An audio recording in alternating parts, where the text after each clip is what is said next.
Guys, നമ്മളുടെ അണ്ണാൻകുഞ്ഞ് ഇന്നലെ കൊടുത്തു വിട്ടത് സുഖമായിട്ടിരിക്കുകയാണ്. സത്യം പറഞ്ഞാൽ അത് രക്ഷപ്പെടുമെന്ന് ഞാൻ വിചാരിച്ചതേ ഇല്ല. ഒട്ടും ഒരു പ്രതീക്ഷയില്ലായിരുന്നു. വയറിൻ്റെ അടുത്തൊക്കെ പൂച്ച കടിച്ചൊരു മുറിവൊക്കെ ഉണ്ടായിരുന്നു. പിന്നെ എന്തായാലും കുഴപ്പമൊന്നുമില്ല, സന്തോഷമായിട്ടിരിക്കുകയാണ്. അവൾ എനിക്ക് അവിടെ വീട്ടിൽ ചെന്നപ്പോഴത്തേക്കും വീഡിയോ എടുത്തൊക്കെ അയച്ചു തന്ന്. ആദ്യം അതിനെ ഒരു പൂച്ചക്കുഞ്ഞ് പിടിച്ചുകൊണ്ട് വന്നതായിരുന്നു. അന്നേരം പിന്നെ അമ്മ അതിനെ രക്ഷിച്ചിട്ട് മാവിൻ്റെ വീട്ടിലൊക്കെ കൊണ്ടുവന്ന് വിട്ട്. അപ്പോഴത്തേക്കും അതിന് കയറി പോകാൻ പറ്റുന്നുണ്ടായിരുന്നില്ല. അങ്ങനെ പിന്നെയും കുറച്ച് നേരം കഴിഞ്ഞപ്പോഴത്തേക്ക് വീണ്ടും അത് ആ കുഞ്ഞിനെ തന്നെ പിടിച്ചുകൊണ്ട് വന്നു. അപ്പോഴത്തേക്ക് ഒരുപാട് സങ്കടമായതിനെ. അതിനെ ചത്തെന്ന് വിചാരിച്ചത്. പിന്നെ എന്തായാലും പെട്ടെന്ന് പോയി പിടിച്ചെടുത്ത് വായിൽ നിന്ന് കടിച്ചു പിടിച്ചിരുന്നായിരുന്നു. അങ്ങനെ അപ്പോഴത്തേക്കും അമ്മ പോയി പിടിച്ച് മേടിച്ച് എന്തായാലും അപ്പോഴത്തേക്ക് അവൾ കൊണ്ടാന്ന് പറഞ്ഞു.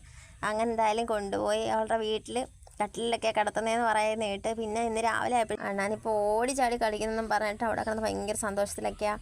അവളും ഇപ്പോൾ ഇടയ്ക്കിടയ്ക്ക് വിളിച്ച് അതിൻ്റെ ഫോട്ടോയും അയച്ചു തന്ന് അങ്ങനെ ഇരിക്കുകയാണ്. നല്ല ഹാപ്പിയാണ് ഫുള്ള്. അപ്പോൾ എന്തായാലും അതിനൊരു ലൈഫ് കിട്ടിയതുകൊണ്ട് ഞാൻ ഒരുപാട് സന്തോഷത്തിലാണ്.